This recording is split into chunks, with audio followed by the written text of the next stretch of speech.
So I was just gonna ask you.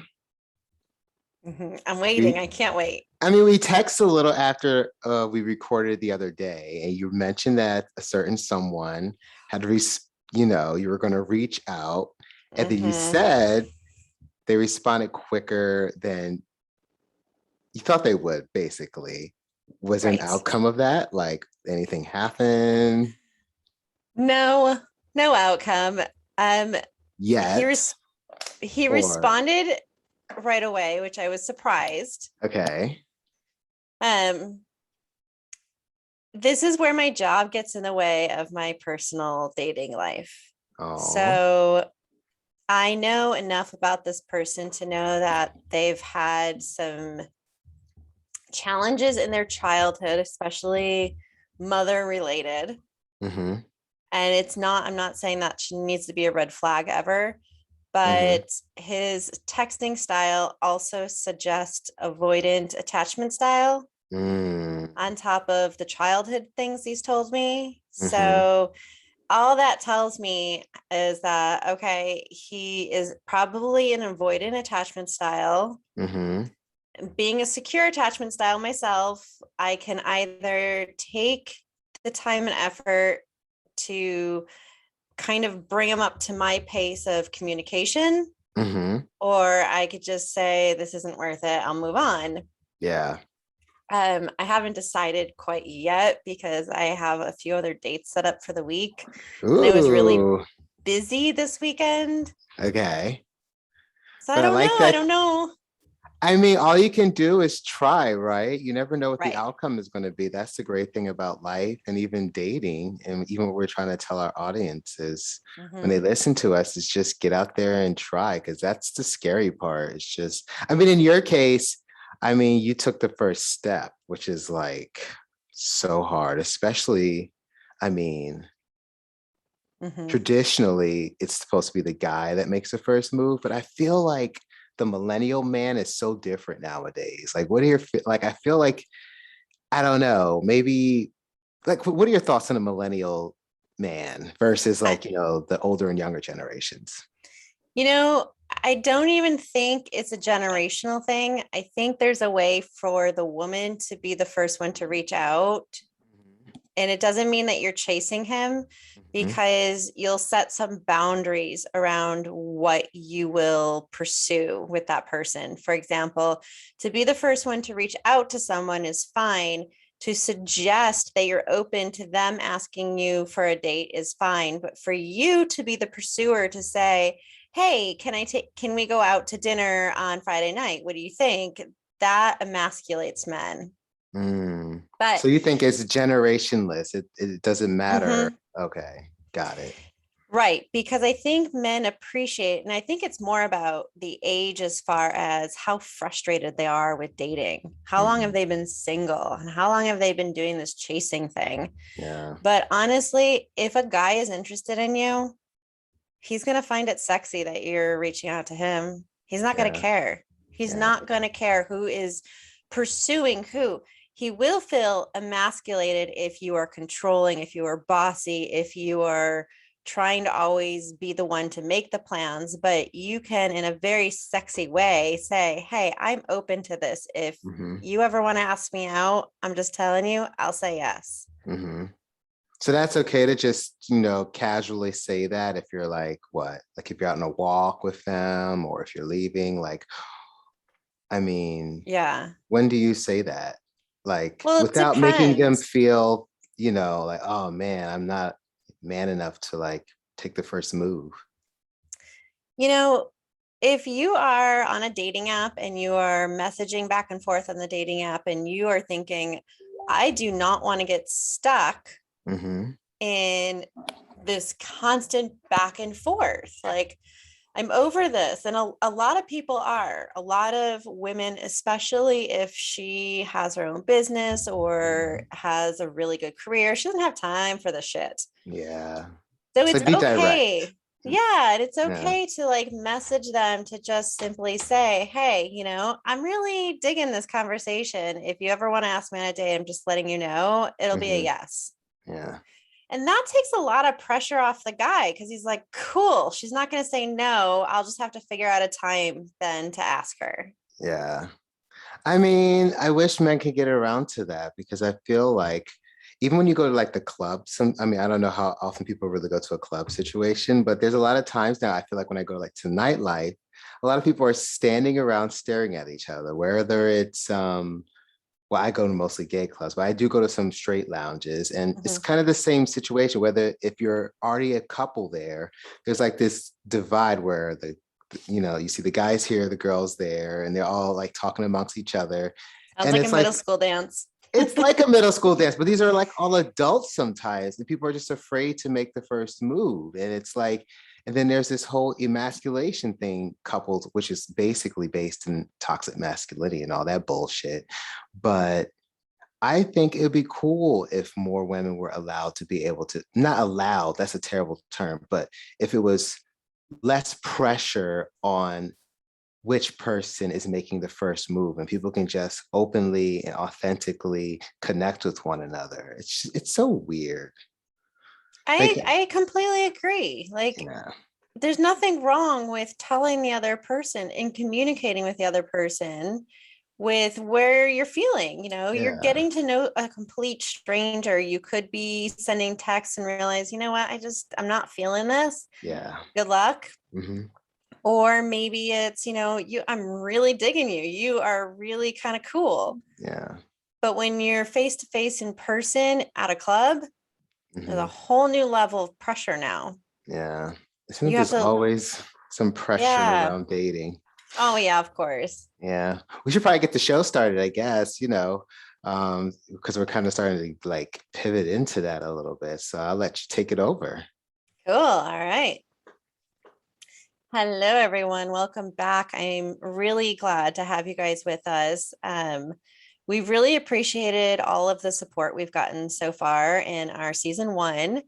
I love the questions people are asking. I love the engagement that we get. So, just as a quick reminder, this show really is dependent on you.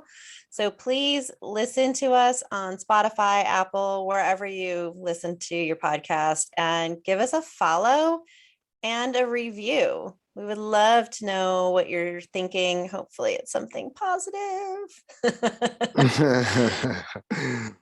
I mean, so I say let the review be anything with passion, whether it's negative or positive, Right. because it's like if you're passionate enough to write something, I mean, like you said, hopefully it's positive. That's great. Because even like sometimes negativity can bring viewers because they'll be like, ooh, what are they talking about in that show that got this person So so true. worked up? Yeah. Have you seen those ads sometimes like around certain stores where they're like, come taste the worst coffee this lady says she's ever had on her Yelp review.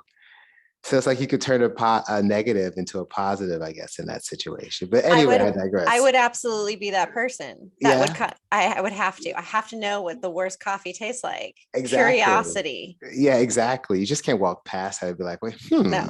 Yeah, you can't. So it's like the same for our show. Someone reads something like that. They're like, I'll think So I true. yeah. So I'll take it. Hey, passionate reviewers, please leave us a review. We really Yeah, I like that. appreciate it.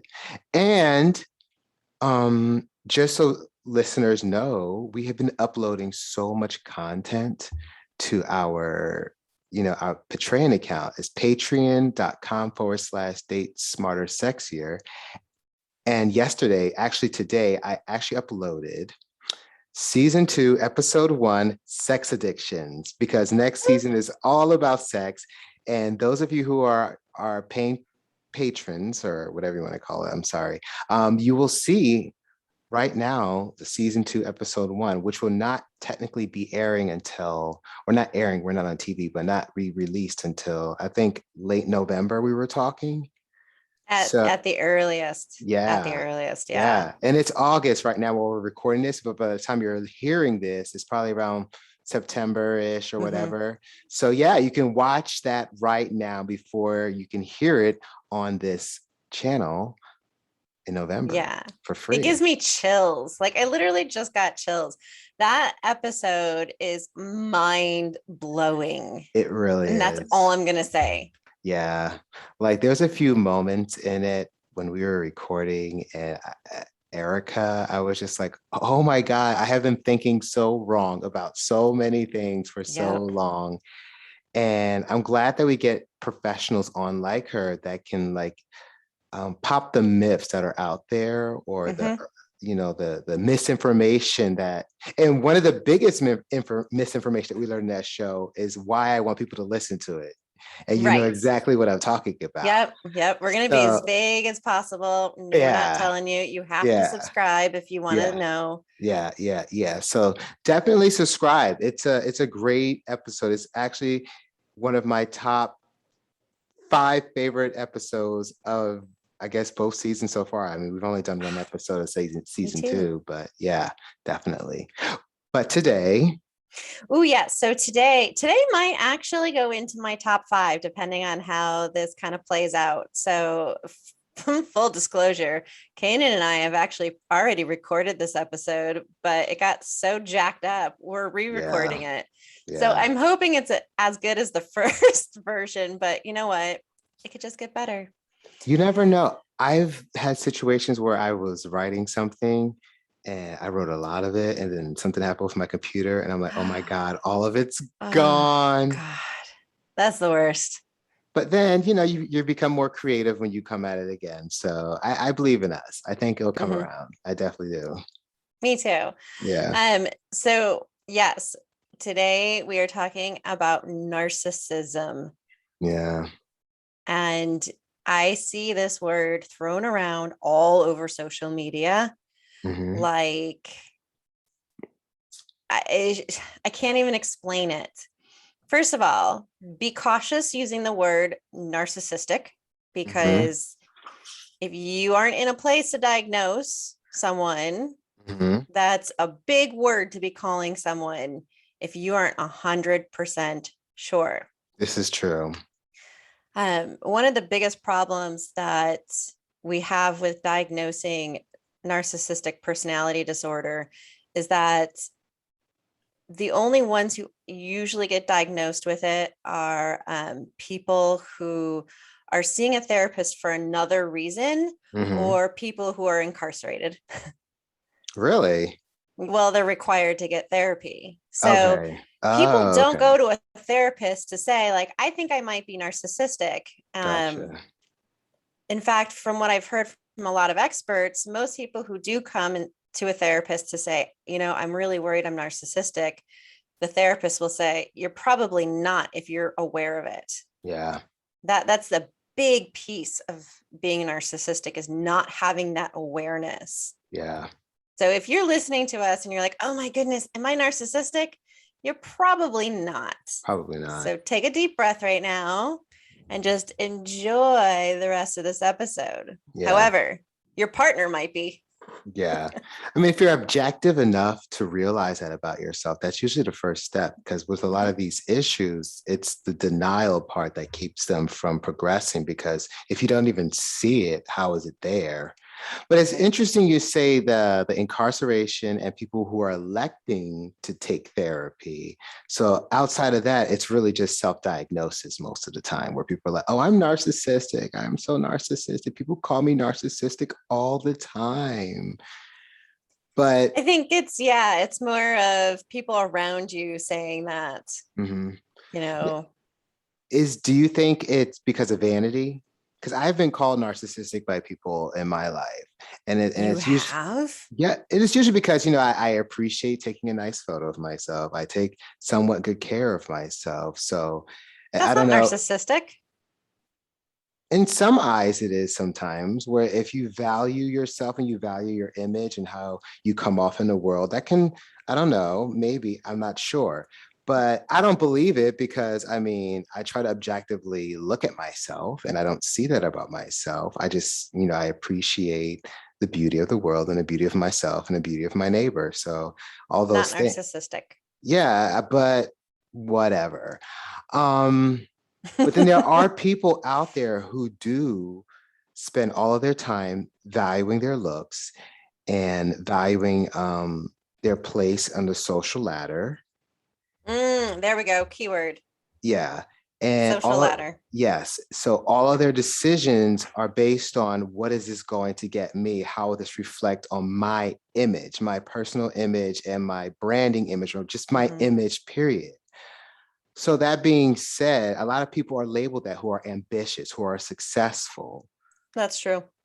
So are these just like vague, like self-diagnosis and people just accusing people of things, or are people actually narcissistic? Because you just Well, said it's thrown around so much. yeah, that there's kind of two parts to that. One, a lot of CEOs, CFOs, presidents of companies, the go-getters, the really ambitious go-getters tend to be narcissistic. Doctors, presidents, politicians in general. Mhm, You know, people who have that drive can often be narcissistic. mhm, Often. I'm not saying you all are. If you're a doctor listening to this, you might be screaming at me, going, I'm not narcissistic. Well, you're either in denial or you're truly not. And mhm, that's why I say often or most, but not all, right? mhm, But the key is to understand what narcissism is. Um, there are certain elements you have to have in order to be a narcissist. You can have tendencies. Everybody has tendencies. We all have narcissistic tendencies in us, every mhm, single one of us, but it doesn't make us a narcissist. mhm. So these are things that are just naturally part of our human nature, but in some people, I guess it's just more exaggerated, I guess you would say, than the rest of us. So Right. I can see where you say a doctor or a politician, because to have that drive to reach certain goals, you kind of have to be the person that sees yourself meeting those goals. And the only way you can see yourself is if you have pride in what you do and the confidence. And the only way you Mm-hmm. can have confidence is if you have the slightest bit of narcissism. I've actually said to people sometimes that are like struggling, and I'm not a self-help coach. I'm not certified in anything. This is just purely advice I've been given friends or family in the past. If things are like terrible for you and you feel like people are always letting you down, you need a little bit of selfishness. A little bit of selfishness would not hurt in your life where you're like, I'm putting me first. I'm going to do my hobbies. I'm going to pamper myself. I'm going to shop for myself. I'm going to treat myself to the finer things. Yeah. And there's nothing wrong with that. I'm going to start to push people out of my life that are kind of negative. And sometimes I think those things all together, if you start to really make changes in your life, can be seen as narcissistic. Yeah, they can be seen as selfish, Yeah. but Okay. they're not. Yeah. You really have to look at your behavior. Taking care of self is only selfish and seen negatively when it negatively impacts other people. Mm, When you tell someone, I need to take care of myself, I need to nurture myself. So I'm sorry, I can't go out with you tonight. mhm, Right. Your girlfriend or your guy friends or whatever are saying, like, come on, come out with us. We really want to go out. We haven't seen you in forever. And you say, like, I can't, I've had a long week. I need to take care of myself. That's self-care. That's having good self-care practices. mhm, Or if someone is constantly negative around you and you just finally say, I can't be around you anymore. I can't be friends with you. I can't have contact with you. Your negativity is constantly draining my energy and it's unfair.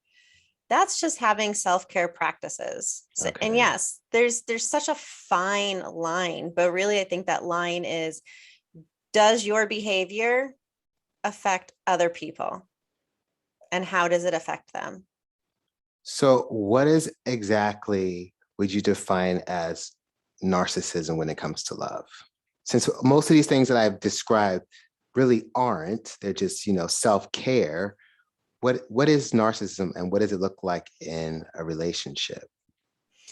So some signs to look out for. Hmm. If you are narcissistic, you have to have all of these things. You can't just have one or the other because, like I said, everybody has these. We all have tendencies. But the big one is you lack empathy. Hmm. right? You just do not have true empathy. And that one can be hard to see sometimes because a narcissist is able to fake it because they need to look good, right? They're entitled, they're superficial or grandiose about everything that they do, which means when they're pursuing someone, they're probably love bombing you, which we'll talk about. When they don't get their way, they throw like these massive tantrums, almost childlike looking tantrums. They can't handle criticism at all. You cannot criticize them. They will tell you, yeah, I'm open to some good feedback. Go ahead. But then they'll always come back with a reason why you're wrong. Yeah. But they have Become to have very all of those. defensive. Yeah, yes, absolutely. But if you're listening to this list and you're thinking, oh, I have a couple of those, well, we all do sometimes. Yeah. But you have to remember this is on an extreme level. This is somebody who has all of these all the time, Hmm. right? Have you experienced a partnership, whether it's your own or someone else, that displayed a lot of these in one person? I have. Yeah, I've definitely been in my fair share of relationships where at the time I didn't know what it was and I couldn't pinpoint it. I wasn't a coach at the time. Hmm. And now looking back at some of these relationships, it's like, whoa, they're clearly narcissistic. That's Hmm. crazy. Yeah. Like, do you have an example? Is there something that like popped out in your head? I haven't been in one for a while, but I have a friend that just got out of one recently. Hmm. And I think that's really what sparked a lot of the research around narcissism, because I've done a lot of research around sociopathic behaviors and psychopathic behaviors, Hmm. but really did a huge deep dive into narcissism, even more so than what I already knew, because I was watching her go through this relationship where he was love bombing her really Mm. hard. I mean, he like 2 weeks in, he bought her a heart shaped necklace. They were saying, I love you 3 weeks in, and he was constantly buying gifts for her. And I'm not saying that if you say you love someone 3 weeks in, whatever, fine. I don't know. That's a little tricky. I have, yeah, I mean, that's a whole other episode. But Yeah. the love bombing is too much. It's Yeah. too much love. It's buying the gifts, it's bringing you flowers every single time, it's complimenting you to a Hmm. degree that is just unnatural. It's not Hmm. normal when you don't know someone that well to present your love that quickly and that often. And I'll guarantee you, 8 to 12 weeks in, it'll start to fade. Oh my God. This actually made me think of this one relationship I was in. I don't want to give too many details of the guy, but we had an amazing sex life at the time. He was in a religious position at a church. I don't want to say what because it'll give too much Okay. away. But when we first started to date, it was like actually two people I experienced this with. Anyway, he started to like, buy gifts, buy shirts, buy bracelets, buy this, buy that, take me here, take me there. We were always doing something instead of like just getting to know each other. And as time went on in our relationship, I noticed that I really didn't have a voice. Like I would try to ask for things or want to do things, and they would all go back to what he wanted to do or how things Mm, are affecting him. And in hindsight, I was like, wow. Like I always put the blame on myself in that relationship. I was always like, you know what? It's something that I did. I'm pretty sure. I remember having like sleepless nights no. over this guy. And in the other situation, I think this person used it to like kind of sort of control me in a way where it's like when I first met him, he was taking me to Broadway shows, nice restaurants, buying me clothes. I think I mentioned to him in an episode back, give me tons of weed, money, alcohol, candy, whatever. And that was a way to be able to have like control in the relationship. So looking back at those two relationships, I noticed that I've had a pattern of choosing narcissistic lovers because it was easy for them to have the relationship that they kind of want to have through control, but at the same time, the other person, me, I in the relationship wasn't able to really do anything unless it was under their approval.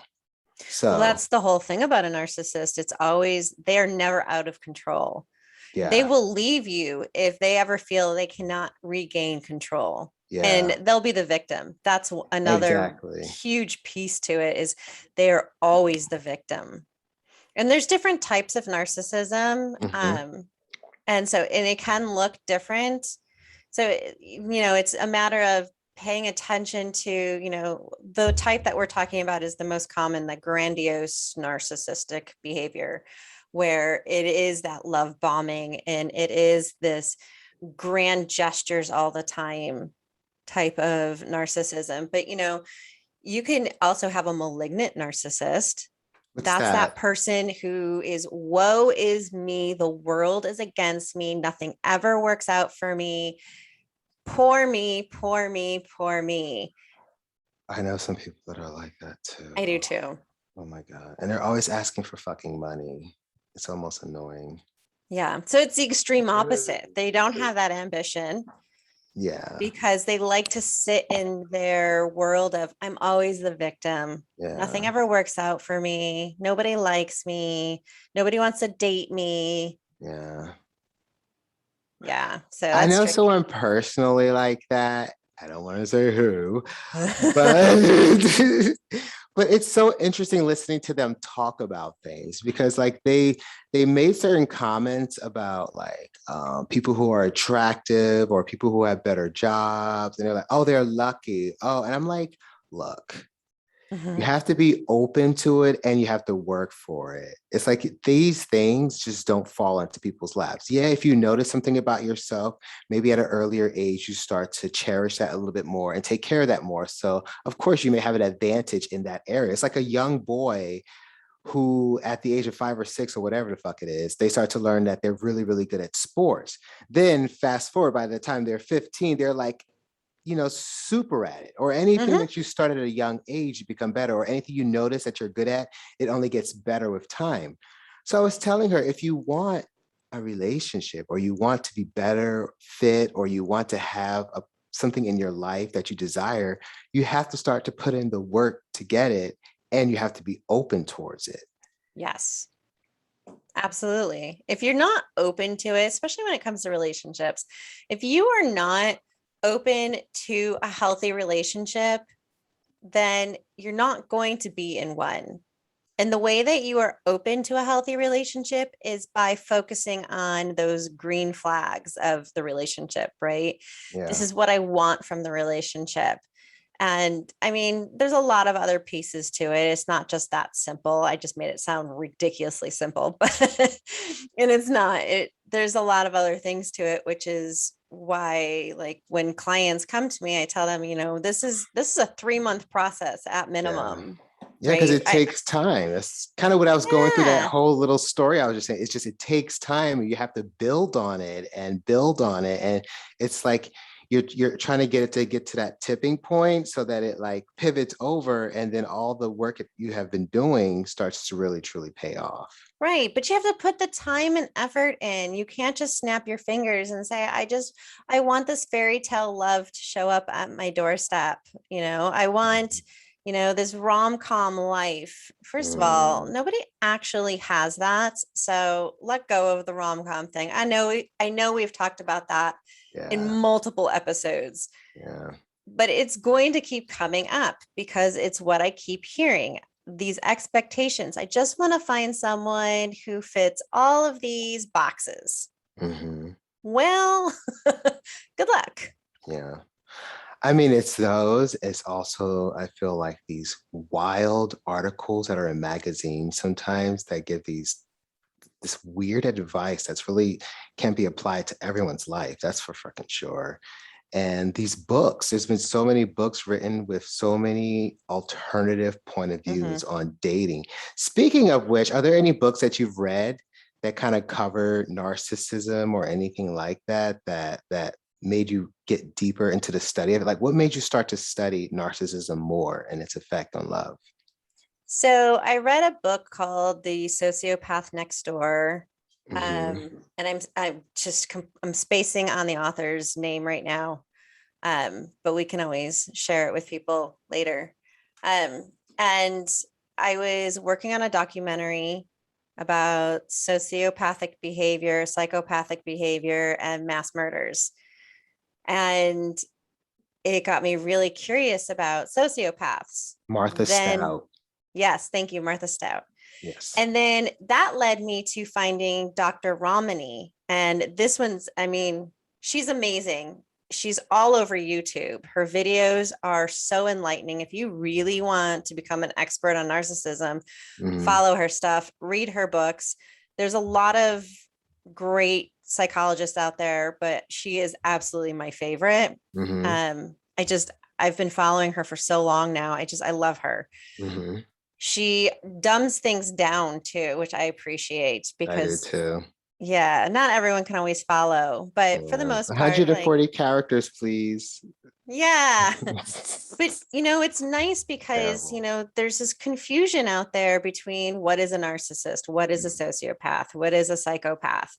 And people throw these words around as if they're interchangeable, and they're not interchangeable. They are not the same thing. They are different from one another. The Mm-hmm. one thing that they might actually all share is that they all have narcissistic tendencies. Mm-hmm. So a narcissist will sometimes become a sociopath, which could then become a psychopath. Mm-hmm.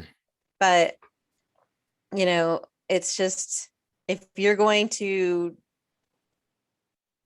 educate yourself on narcissism, then make sure before you sit down and read books or watch YouTube videos that you do the research behind who you're paying any attention to, Mm-hmm. and are they qualified? Mm-hmm. Because that's important. You've mentioned some of the red flags like the grand behaviors, tantrums, childlike, or they can't take criticism. Where do you think all this is coming from? Is this like an ego thing, or is this something that you think happened during child rearing years? Like, well, Mhm.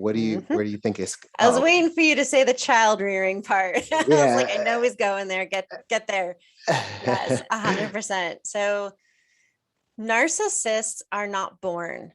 You're not born a narcissist. You're Mhm. raised. And before everyone yells at me at whatever they're listening to me on, this is not your parents' fault. I'm not saying your parents turned you into a narcissist. Mhm. They didn't do it on purpose and they didn't know any better. But what does happen is that as a child, you are constantly praised for your accomplishments, and you're recognized for your accomplishments rather than, your emotional, your ability to share your emotional status, right? Mhm. So, for example, you have like a 7-year-old that, you know, it plays little league, and mom and dad are like, we're so proud of you. You're doing an amazing job. Like, look at you go. You hit a home run. And then on the flip side of that, you have the mom and dad that say, you're part of little league and you never hit the ball.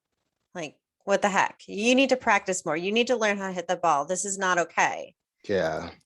Right. So there's that huge difference. Or the parents that constantly brag about their kids. Oh, my kid got into Harvard, and that's all I talk about now. That's how I define my child, is by their accomplishments.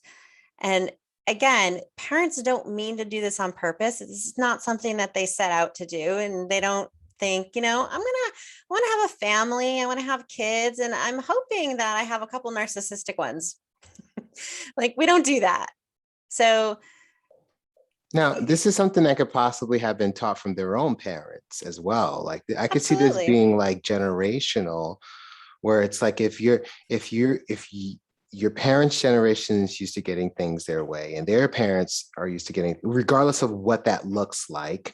I can see that being taught to the kids. Like I could even see in situations where they don't have much, and it's all about scarcity, and it's all about finding what you need to survive. And I can see you fighting against other people, and that being taught to you by your parents, and even your parents getting you involved in stuff like that. So I would imagine when you grow up to be an adult, fast forward, God forbid, drugs are involved in that, you can start showing those kind of behaviors where it's all about your own personal survival and you don't care about anyone else. Now, in a relationship, when that happens, some people find it sexy. Let's be real. Like some people call Mm-hmm. it, oh, he's a bad boy, or oh, she's a bad bitch, or some shit like that, or she's whatever it is. Some Right. people find it sexy and they actually go out for it. Do you think that that relationship is on a timeline, or do you think, hey, they found the yin to their yang? I don't think it's healthy. So no, I don't think it's a yin to their yang type thing, but it's like love bombing.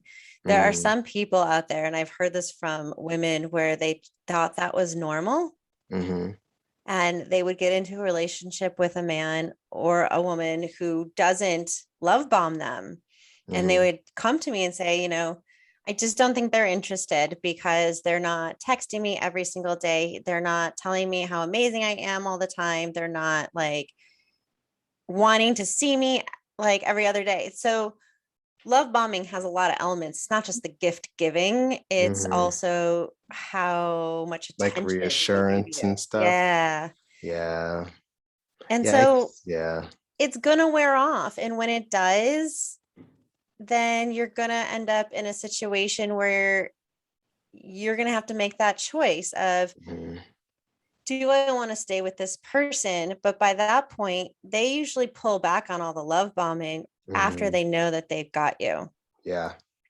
Right. It's And the like a whole bait I and switch situation. yes. And that Mm-hmm. is their goal, is to control and manipulate the situation. Mm-hmm. And as soon as you start to question it, they will become the victim and turn it around of, I can't believe you don't trust me. I Mm-hmm. thought we had a mutual relationship here, a Mm-hmm. partnership, but you don't seem to be very invested because you don't have any trust in me. Yeah, which is the they can't take any criticism part. Exactly. And that's Mm-hmm. scary when that happens because they're really good at making you question yourself. That's that Yeah. gaslighting piece, Yeah. And I can see right? that turning into violence, actually. I mean, Can.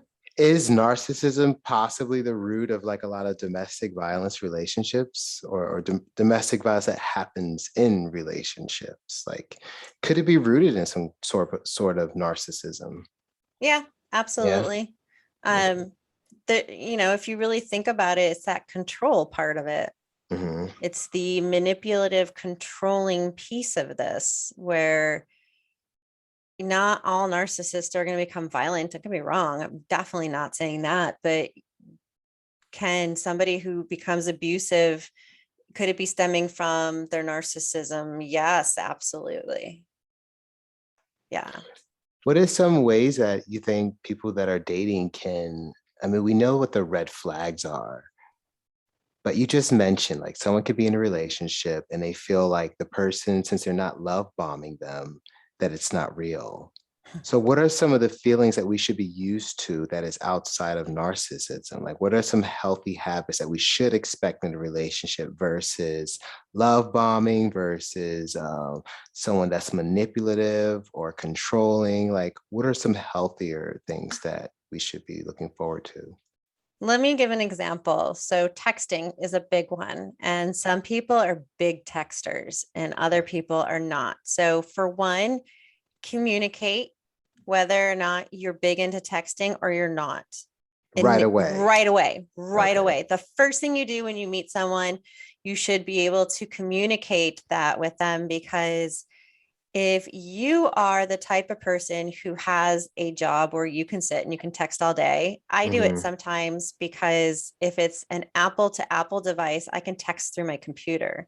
Yeah. So I could be working on something and texting someone at the same time on the keyboard. It looks like I'm like this master texter. I'm not. I'm Right. typing the shit up on the keyboard. So, of course, and it's up Yeah. on my screen right next to whatever work I'm doing. So yeah, it looks like, oh, wow, she's like really on her texting game and she's available all the time, but I'm actually not. It's just occasional. So Yeah. it's really good to just be open and honest about where you're at with your communication.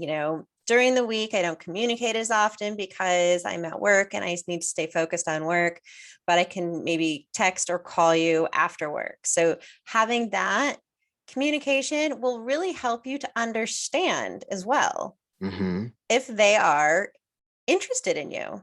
Mm.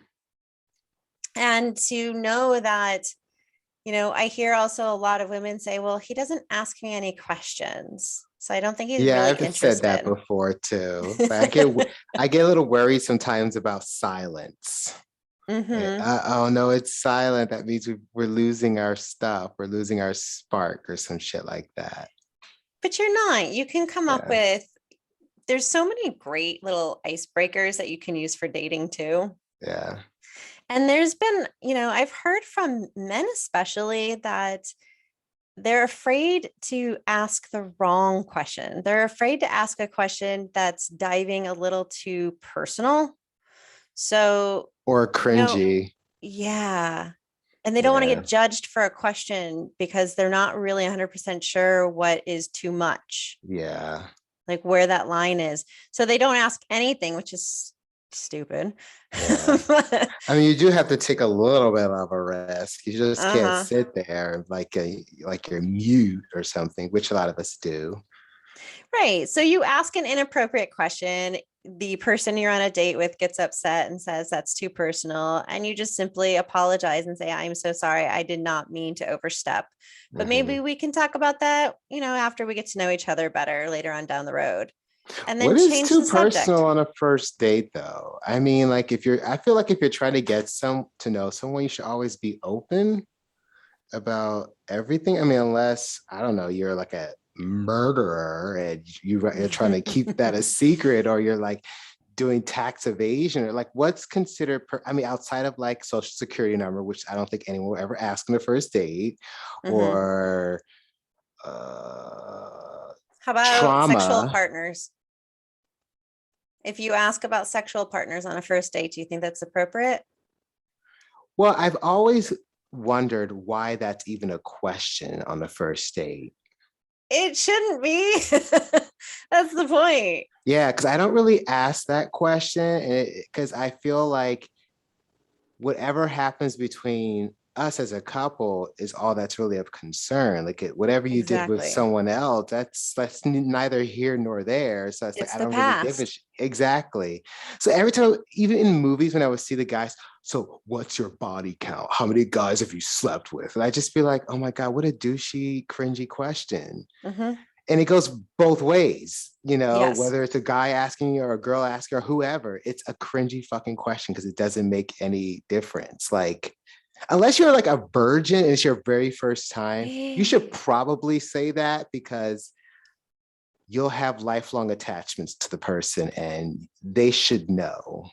I don't know. Not all people work that way. Depends on how old you are, I think.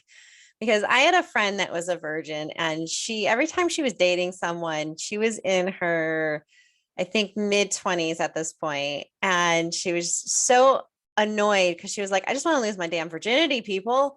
But no guy wanted to be responsible for taking her virginity. So she dated a guy. Long story short, she didn't tell him that she was a virgin.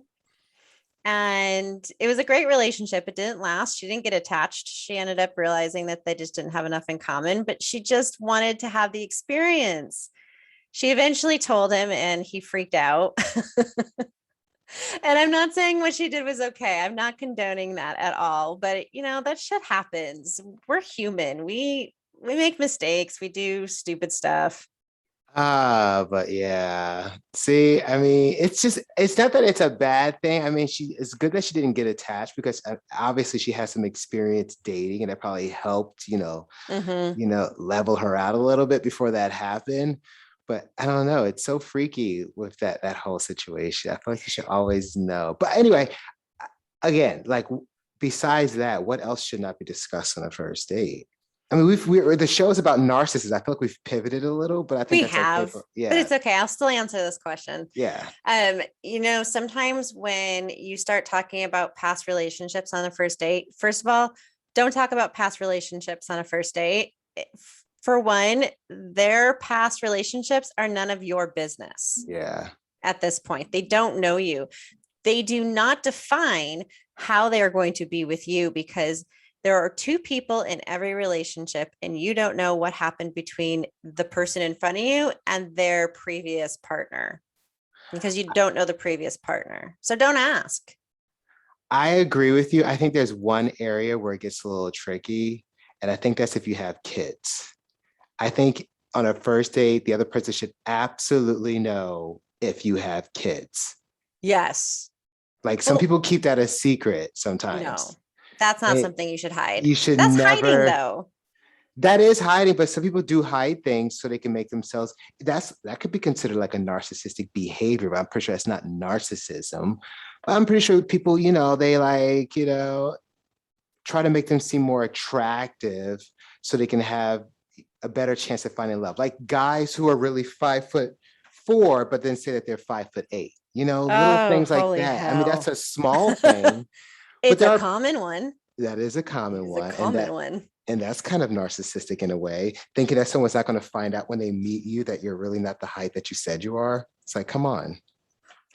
It's like people just don't think. Same thing with the kids example, right? Mhm. If you're going on a date with someone and they don't tell you they have kids and they keep it to themselves until you're on like date 2 or 3, that's really unfair. They're making a Yeah, choice for you, and that's not yeah, right, because what if yeah. they don't want to be involved with someone who has kids? Hmm. You're setting yourself up for disappointment.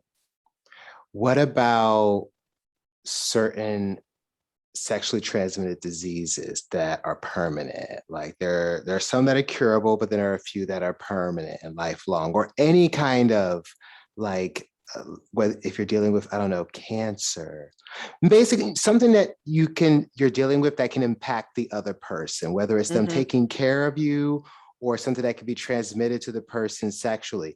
Do you think that should be discussed on a first date? Because that is something I can see someone feeling, I need to hide this so I can get love, totally disregarding the other person, which is another, I would think, be a narcissistic behavior.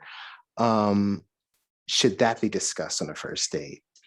I think it depends on what specifically you're talking about, whether it's an STD, what type of STD you're talking about. If it's something that can be transmitted, it does absolutely have to be discussed on a first date when you're just figuring out if you even like each other. No.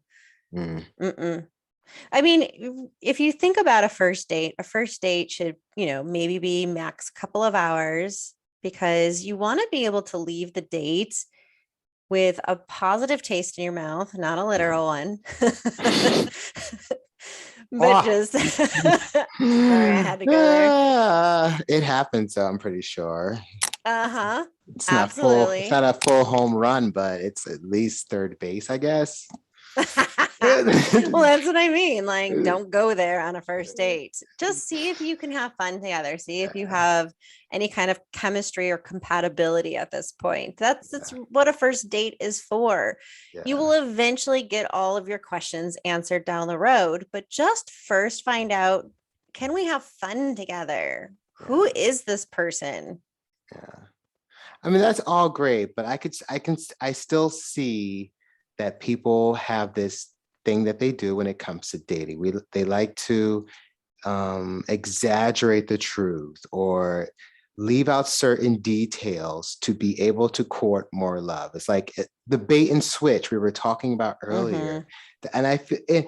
I've even done a monologue recently where the whole monologue is basically about how we all wear masks to court someone. And I feel like that is something that is it something that's in us where it's like a survival mode thing where it's like, okay, I'm not going to tell her right away that I'm 5'2" instead of 5'6". I'm going to try to win her over with my personality. Mm-hmm. He's lying. That's a behavior where it's him trying to control the situation and him trying to control the narrative. But Like, he's I just, probably it's probably stemming from the fact that when he's been honest in the past, he's been judged right off the bat for it. So think okay. about all of the people who are on dating sites, and you go on a date and you're like, you're posting up pictures that were from 10 years ago. Why are you Mhm. putting up pictures from 10 years ago? And I've actually asked men this when I've met them, and I'm like, why are you using such an old photo? You don't look the same. Well, Hmm. I'm hoping to find someone who's interested in just more than just looks. And I'm still very youthful. And I want them to not judge me based on how I look. Well, you're on a dating app. The first thing people look for on a dating app are pictures, and Yeah. then they read the bio. That seems very selfish to me. It seems very selfish as someone else's time and energy to like put in that much effort in lying. And do you think that's something that Yeah. again was taught to them by their parents? Because, it No, just I think experience teaches them that, okay. past experiences. Can experience turn people into somewhat of a narcissist in relationships? Like you said a moment ago, some guys are honest, and when they're Hmm. honest, people don't like their honesty or they don't like the answer that they're giving them because it's not what they Right. expected, which then turns them into this kind of person that manipulates the situation in their favor as much as they can. Do you think dating and this bad behavior is like kind of being transferred to one another because of this and it's turning people into more of a narcissistic kind of dater? So you are either narcissistic or you are not. It's you can't separate it from dating, intimate relationships, from career, from family. So you either are or you're not, and it spills into every aspect of your life. Mm, And it's something that you learn over time. So can you learn it as an adult? Yeah, you technically could. It's probably very, very rare because, years and years and years of being validated by your accomplishments is really what kind of fine tunes the narcissistic behaviors in you. yeah. And so, sure, could you be a little bit older and realize that, I get the things I want in life when I manipulate other people. I get the things I want in life when I, get my validation from the accomplishments, the things that I do. So think about love bombing, right? You are validated by that other person by that love bombing. You bring her or him flowers for your first date and they say, "Oh my gosh, these are beautiful. I can't believe you did this. This is so nice." That's social validation, right? Hmm. And then you keep doing it. You do it again and you're validated again and you do Hmm. it again and you do it again. And every time he or she validates you, she says how wonderful it is. And I love that you tell me that I'm beautiful. And I love how often you text me. And I love this and that. So it's all about that validation. Now, don't get me wrong, we all need validation to some degree, Yeah, I was just but gonna this is ask. extreme. Okay, yeah. This like the person receiving that and loving it, does that make them kind of sort of narcissistic in that situation too? Because they like being put on a pedestal? Is it like a two-way street with For some people, it is. Yeah.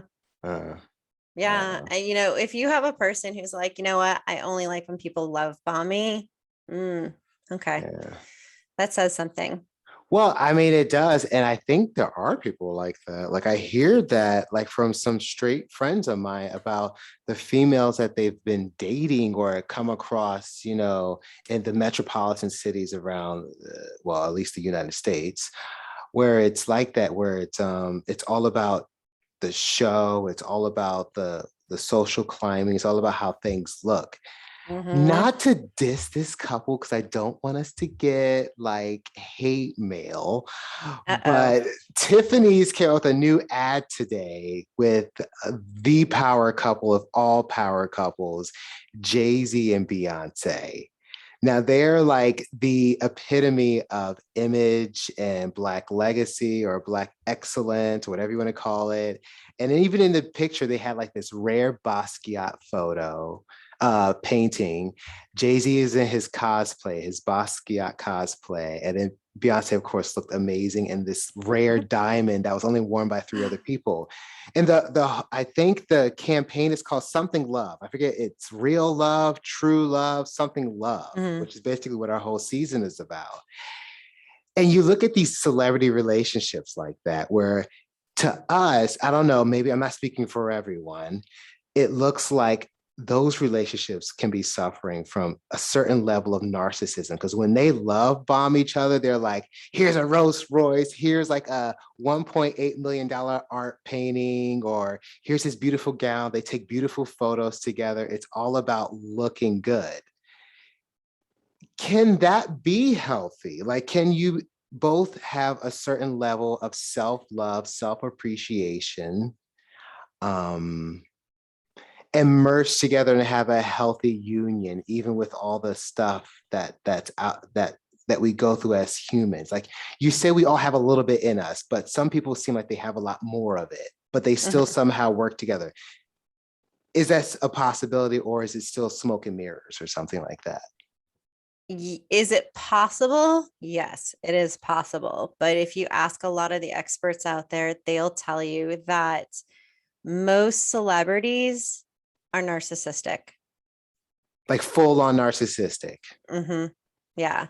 Um, if you ever listen to any of Dr. Ramani's stuff, she talks about how politicians are narcissists, how every president is a narcissist, including Obama. It's really interesting to hear her talk about that.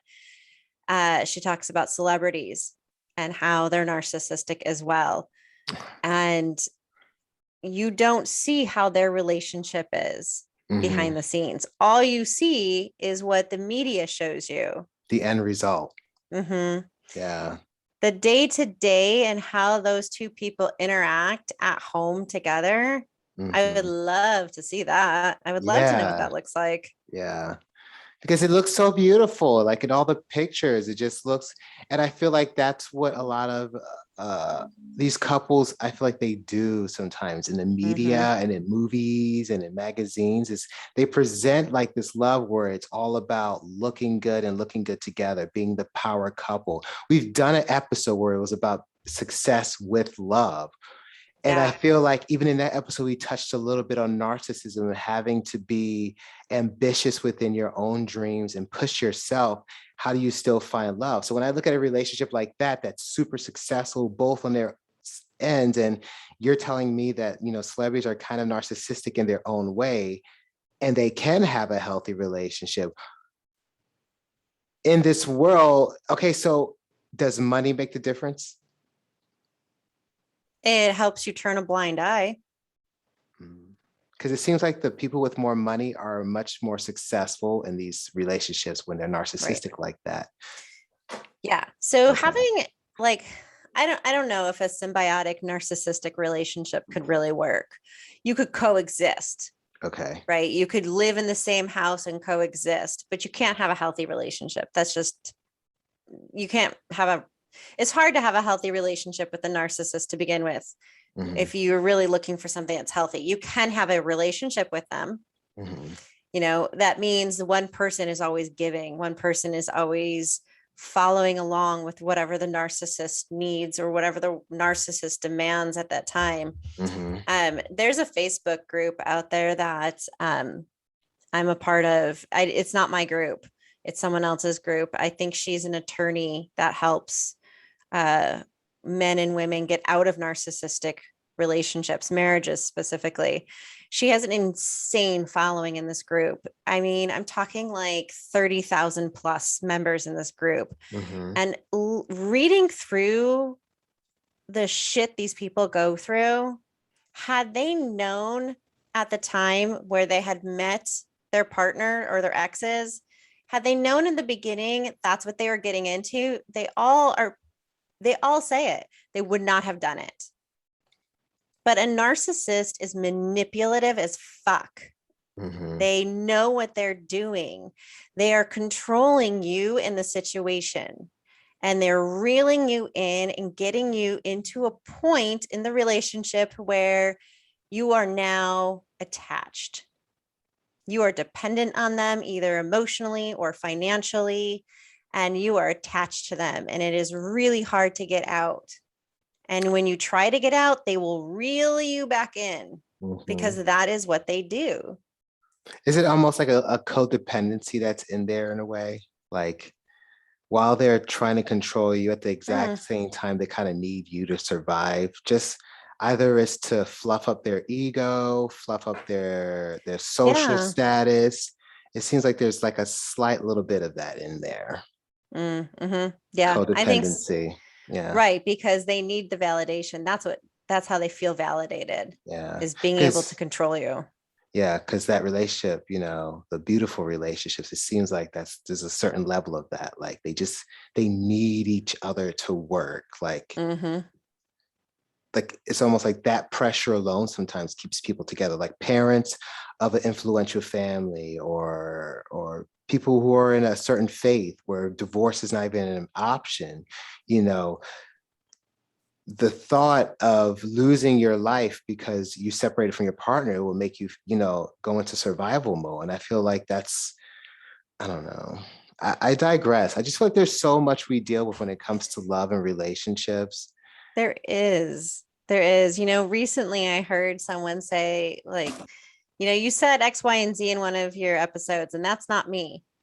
Well, I try to say this in almost every episode that we do, that this is generalized information and your specific situation is going to be different. There's going to be different elements to it, which is why coaching is so damn important.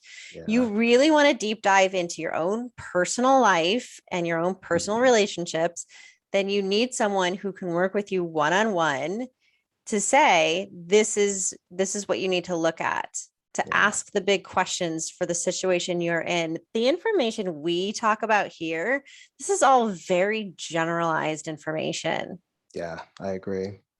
I mean, I am here to ask questions because there's a lot of stuff I don't know, even still at my age. And I feel like I've learned a lot from doing this show with you, as well as our guests that have come on in We've the had some great last. guests. We had some really great guests, from like artists to doctors to family members Lawyers. to lawyers.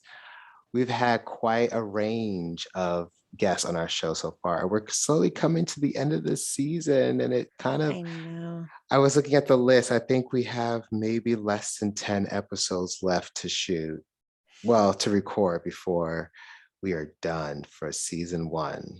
Yeah, I think we have five or Five? Well, six. after Five. after this one, yeah. Yeah. Yeah. I was saying less than 10 to not give it away, but since you want to be very specific, yes. Hey, you know what? They can do the countdown with us. Yeah, they can do the countdown with us. Yeah, we're going to be finishing out at 24 episodes, and we don't want to give it away. But our last episode, we're working to secure a guest that will be a very thought provoking conversation. Mhm. Just to say that, and I Yeah, really hope that works out. me too. Me too. So that being said, those of you, we have our episode coming up where we're answering your questions. And so far, we have a lot of questions written down that you guys have been sending us either on Facebook, our DMs, and The through Facebook group. the Facebook group more specifically too, because there's a lot Mhm. of people there and there's a lot of talk.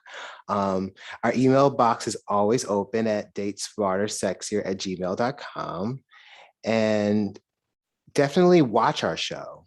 We want you to watch our show. I mean, you can listen to it, but there was maybe 10 minutes of a pre-show before this one. There's probably going to be a pre-show after where you get to not only get more of a conversation between Andrea and I and our guests, but you know, I put makeup on for you people. yeah, exactly. So watch us, become a supporter of this show because I love our conversations. You love our Mhm. conversations. And obviously, since people are cornering you in public saying, how dare you say that? I didn't agree with that. It means we are starting a conversation. And really, that's all we want is to Right. just start a conversation. And I feel like we talked about a lot today. I think we've jumped around a lot in this episode, but I think that's fine. I think that's fine. I think those of you listening, I think you got a little bit of something for each part of what you've been thinking about narcissism in this episode. And if I've offended anyone by saying anything or making a joke, please, I apologize. It was just said in jest, I Oh guess. my gosh, I thought you were absolutely gonna like double down on it and say, please have thicker skin. No, because people don't have thick skin. Even the I most know. powerful people, the narcissists we were talking about, the celebrities, the politicians, what drives them, I think sometimes is other people's Hmm. opinions, is the perception. And honestly, when you get them alone, they may put up the facade of success of I am the greatest at what I do, but sometimes you get them alone in that hotel room. If you could be a fly on that wall, they're probably, and I'm not accusing you guys of this, but they're probably crying or drinking their misery away or doing lines of cocaine because they just want Right. to numb Can't handle out it. the stress. Hmm. Everyone has thinner skin that we think. This whole notion of thick skin is on that note. We should end the show before we get into this conversation. If you want to hear the rest of this conversation, subscribe and listen Yes. to the after Yep. show. Jaria, please 100%. close out the show. Thank you to everyone for listening to us. Remember to give us a review, follow us on Spotify, Apple, wherever you listen to your podcast. And until next time.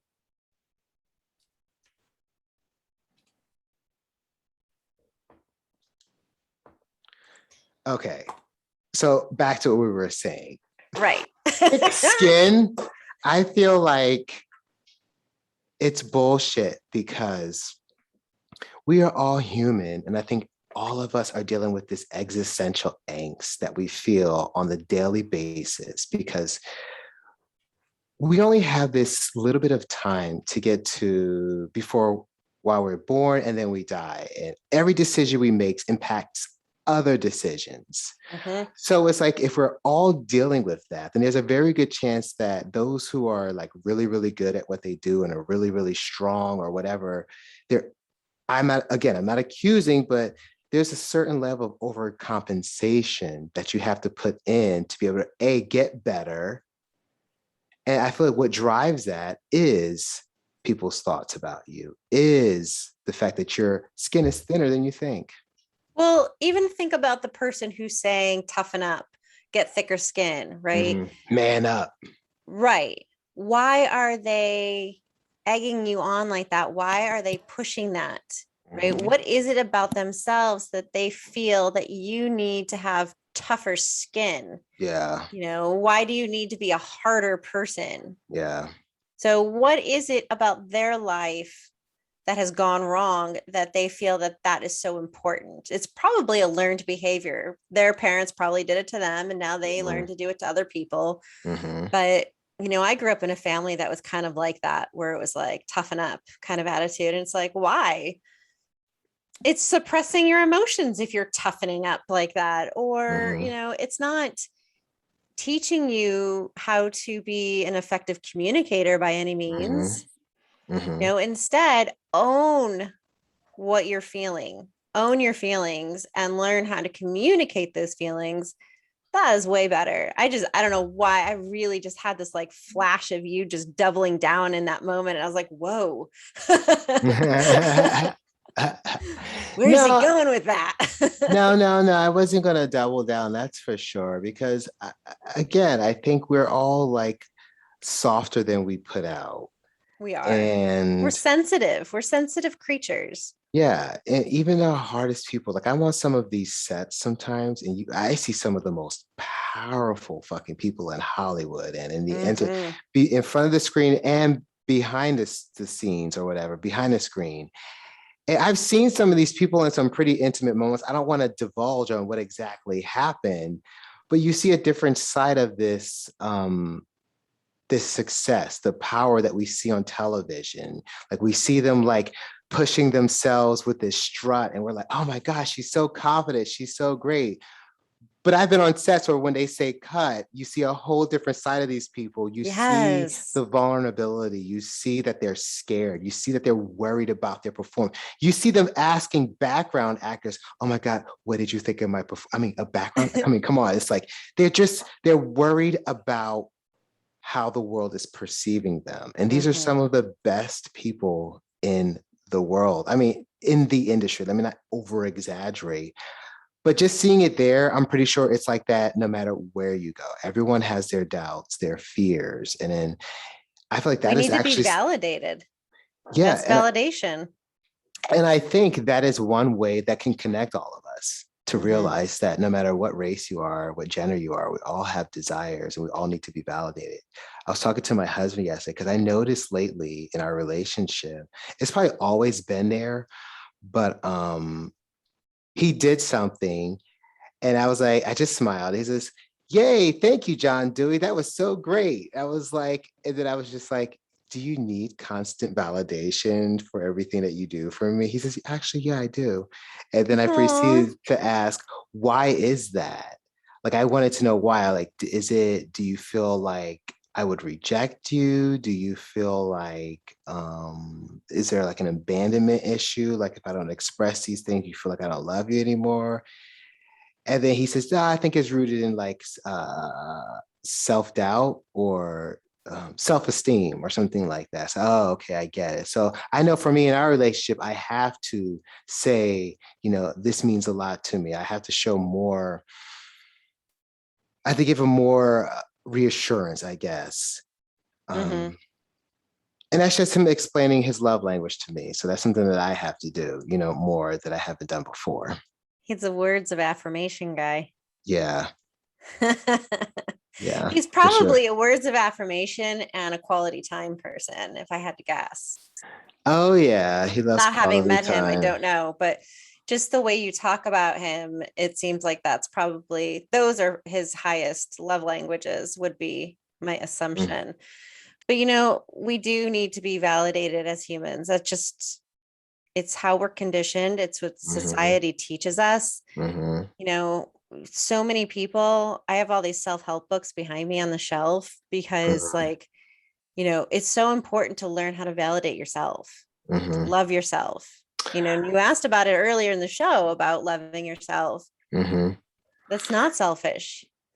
The tricky part with self-love is the internal speak, I will say. Like that's Hmm. my hardest part. Like I can do all the external things like work out, take care of my skin, take vitamins, eat healthier, yada yada yada.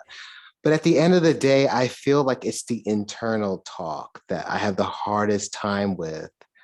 Um, Maybe that's what helps with not being fully narcissistic is that I guess a certain level of objectivity in a way where it's like, okay, I can't be so selfish about this, even though I want to be. I don't want to come off as like cringy and needy and like a man child, but this is who I am. I'm a kind of a dork in some ways. But then there's that fear because you care about what people think. And so I project that I'm cool. I project that I have thick skin, but that's not the case a lot of times. Let me Mm, give you an example of that one. This is, yeah. and this is something I've done. Do-gooders, people who volunteer for nonprofits, who volunteer time at homeless shelters, food banks, um, any kind of crisis situation. There are a lot of people out there that volunteer their time to nonprofits, to, any kind of cause. Why are they doing it? That's Hmm. the real thing, is to ask yourself, why am I volunteering my time? If your answer truly, truly is because there is a need, there's a lack of people doing this, and I want to help. I want to think outside myself. Then Hmm. great. But more often than not, most people are thinking, well, I'll be perceived as helpful. I'll be perceived as a good human Hmm. because I volunteer my time, Hmm. because my community will see me in a nice light, right? Yeah. I'll get validation from people. I'll go and I'll help. And before I leave, they'll thank me 1,000 times because they're so appreciative of and tell me how I'm such a great person. Hmm. But That why are you reminds doing me of it? like, this is no shade because I would kind of do the same if I could, but I Hmm. think I would do it because I think it'd be fun to see people happy. But some career philanthropists, people Hmm. who their whole job is like helping this situation or that, what do you call it? inequality or something like that, Right. trying to help solve a problem of the world, and like they're like the ambassador for it, and people are constantly telling them, oh, you're so wonderful, you're so great, you're a wonderful person. I feel like career people that do that Yes. sometimes are rooted in that versus Well, they actually become a wanting to help. celebrity. Yeah, they're like at all the black tie events, like Hmm. when you ask what they do for a living, oh, she's a giver, she's a donor. I'm like, that's just someone that's, so she's buying your love and your attention. Like she Right. hasn't, or he hasn't written a book. They haven't contributed anything to society besides money. So basically, they're just buying your attention. They're buying your love.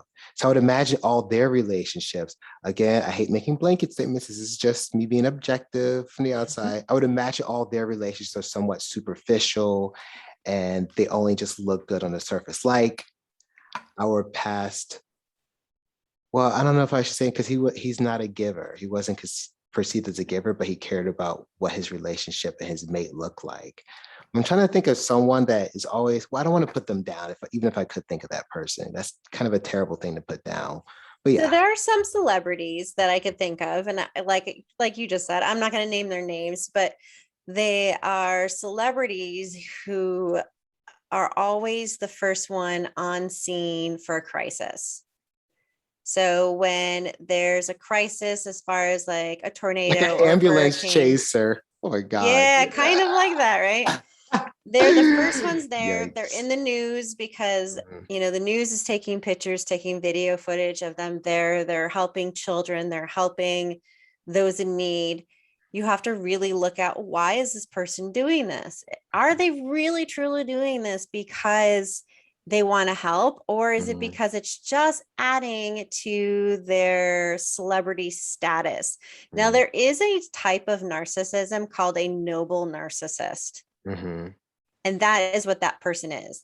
A noble narcissist is a do gooder Now, through there and could be an through. argument that that celebrity is using their star status to bring awareness to it. So, is this more specifically to events that are bigger than the person, or events where the person is bigger than the issue? So you're never going to know, because it's what is driving that motivation. Okay. So the book we talked about, The Sociopath Next Door, Mm-hmm. there's this really great scenario that she gives about this guy who is going to take a trip for work, and the dog is at home, and he forgot to leave out food for the dog. Mm-hmm. I'm not even sure why you would leave your dog without a dog sitter, but in this scenario that she's sharing in the book, she's talking about how now the guy has this opportunity. I think it's her client. He has this opportunity to turn around, go home, leave out the food for the dog, but he'll miss his flight. And this is for Mm-hmm. work. And he might not get another flight out until later, and will miss the meeting that he's supposed to be at. Mm-hmm. Or he could just take the flight and hope that something doesn't happen to the dog, that the dog survives, even though it's a couple of days with no food, right? Mm-hmm. And he decides to turn around and feed the dog. And she asks him what motivated him to do that. And he said, my neighbors would see that I was a bad dog owner. Mm. So something else motivated by what other people think. Yes. So the same thing goes for those celebrities who are the do-gooders, who like to volunteer their time or the money or whatever, um, who are the first on scenes for natural disasters, the first to be right by FEMA's side to help out. What is their motivation? And no one's going to know. Only Mm-hmm. they know what their real motivation is. But if they're Yeah. doing it because it makes them look good, Mm-hmm. then there's a sure sign you're a narcissist. Yeah. Or, and again, we're not shaming people, we're just pointing out the obvious. Uh, it's one thing that involves love that kind of bothers me sometimes. And I know we try not to say it because we would hate for it to be true. But it seems like some celebrities have kids because it would get them attention. The magazine saying, oh, she's a new mom, or oh, they're going to be new dads or whatever. Because I've seen some of these relationships outside of the cameras, Right. and they're not that nice to their kids. So then it always makes me, and I'm not saying all of them. This is just as a Right. very a few that I've come in contact with or came near at some point. Like there's just no bond with the kids, or they're Hmm. kind of mean to the kids. So it kind of makes it seem like, were these kids born to feed their narcissism and their social status, which then in my mind will then turn these kids into future narcissists, because now they're not getting the attention of mom and dad. So now all their relationships with the future generation will be evolving around, how much is this person putting me on a pedestal because my parents never did. So I Right. almost feel like that energy, that mindset, it's transferred in different ways from generation to generation based on how selfish the parent is. When I lived in LA in my early 20s, I was a nanny when I was first starting off my acting career. And some of the families I nannied for, I couldn't believe it. I was just like, do you spend any time with your children? Yeah. Do you like your kids at all? And I think at one point, one of the moms that I was working for actually admitted to me at one point that this is not what I thought it would be. Being Yeah. a mom is not what I thought it would be like. And she actually had two kids and a nanny for each kid because she just couldn't handle it. Yeah. And Well, her they don't husband wanted realize a it's a third. uh, And that happens. But that's my point. Like, that's what's happening. You mm-hmm, have these families where they're like, yes, this is great.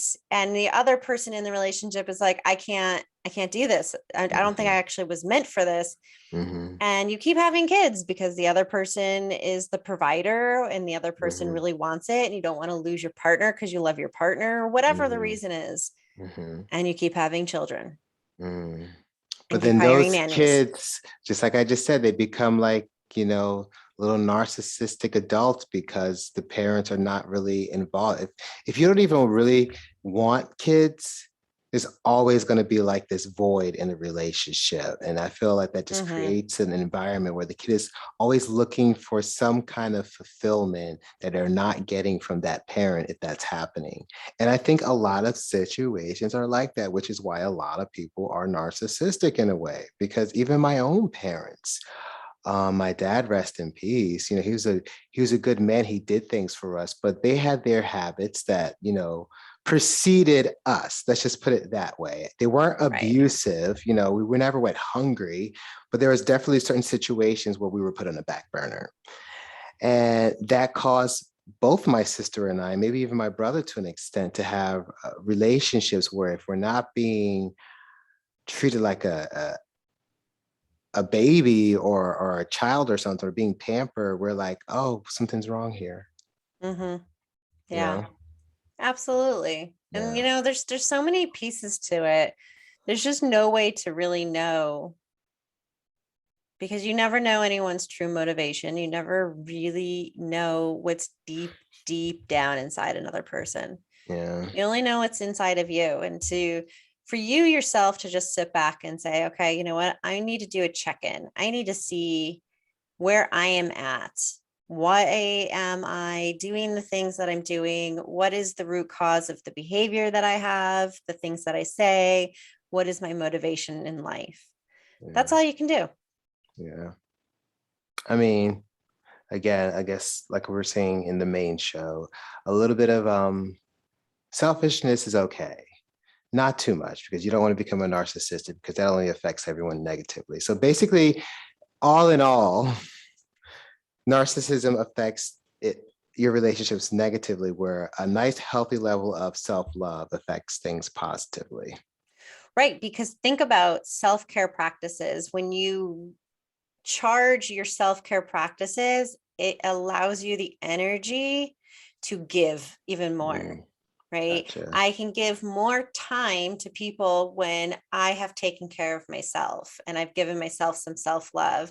And then I feel recharged. Think about like the week, maybe not you and I, because we don't work normal jobs, but the 9 to 5er, Yeah. right? That works Monday through Friday, 9 to 5. They take the weekend to recharge themselves. Hmm. And then that way they're ready for work again come Monday. Hmm. And those who are supervisors need to do that. I mean, Hmm. anyone needs to, but because they have to be there for their team. They have A to lot make of sure that they decision have the making. energy, right, to give to their team. And Yeah. so you have to make sure that you are rejuvenating yourself somehow. Yeah. So Yeah. Well, this is a great episode today. it's always fun talking about narcissists. I like it. Always fun doing our shows, just like talking in general about these very topics. So yeah, let's end this show here. This is a nice place to end Yeah, it. I Thank think you. so. Yeah, thank you for listening. Well, Watching. watching for you payers out there. Thank you so much. We really appreciate you supporting our show. And we look forward to doing many, many more shows in the future for you, discussing what we all care about: love, sex, and relationships. So